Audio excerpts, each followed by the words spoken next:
안녕하십니까. 투자자문부의 황정아 팀장님과 함께 2017년 글로벌 주식시장에 대해 알아보는 시간을 갖도록 하겠습니다. 지난해에 이어 올해에도 글로벌 주식시장을 둘러싼 환경은 녹록지 않아 보입니다. 2017년 주식시장을 바라볼 때 가장 중요하게 생각해야 할 이슈가 무엇일까요? 주식시장 관점에서는 무엇보다도 리플레이션 시나리오를 주목할 필요가 있습니다. 지난해 미국 대선 이후 수년 동안 지속된 디플레이션 압력이 해소되고 인플레이션과 성장이 가속화될 수 있다는 기대가 높아지고 있습니다. 이 같은 리플레이션 시나리오는 주식과 같은 위험 자산에 긍정적입니다. 이와 더불어서 함께 고려해야 할 점은 바로 기업이익입니다. 글로벌 시장 전반적으로 전년 대비 기업이익이 개선될 것으로 예상됩니다. 선진시장의 경우는 확장적 재정 정책이, 신흥시장의 경우는 원자재 가격 반등이 이 같은 이익 성장세를 주도할 것으로 보입니다. 네, 리플레이션 시나리오와 기업이익 개선에 대한 기대, 2017년 주식시장과 관련해서는 두 가지를 주목해야 한다고 말씀해 주셨습니다. 이런 관점에서 가장 선호하는 시장은 어디입니까? 또 이를 포함하여 전반적인 글로벌 주식시장에 대한 전망을 말씀해 주세요. 네, 기업이익 성장이 두드러지는 미국을 선호합니다. 우선 유가 상승으로 에너지 기업의 수혜가 예상이 되고요.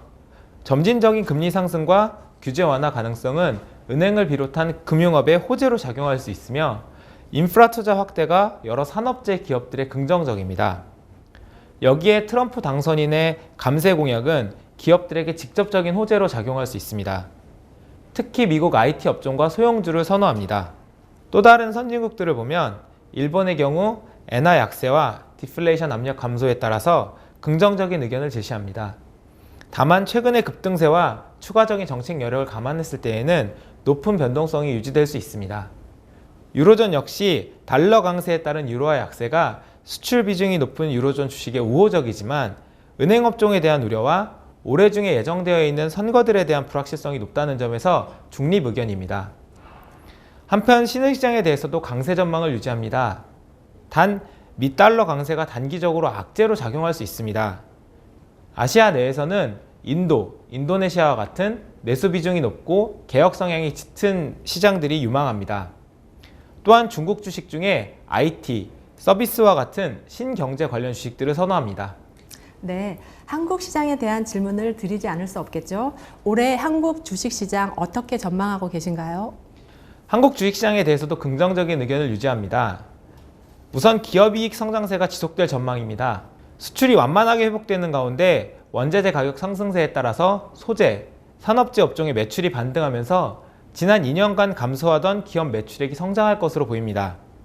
여기에 본격적인 구조조정 효과와 IT 업종의 호황, 그리고 청탁금지법에 따른 접대비의 감소로 수익성이 개선되면서 기업이익 성장세를 이끌 것으로 보입니다. 지수 관점에서는 PBR 한배선에서 하단이 견조하게 유지되는 가운데 ROE 개선 및 주주 환원 증가에 따라서 밸류에이션이 소폭 상승하면서 올해 중에 박스권 상단을 돌파하는 시도가 나타날 전망입니다. 스타일별로는 가치주와 대형주에 대한 선호를 유지합니다. 채권금리가 상승하는 환경은 미래 이익에 대한 할인율을 높이기 때문에 성장주에 부정적입니다.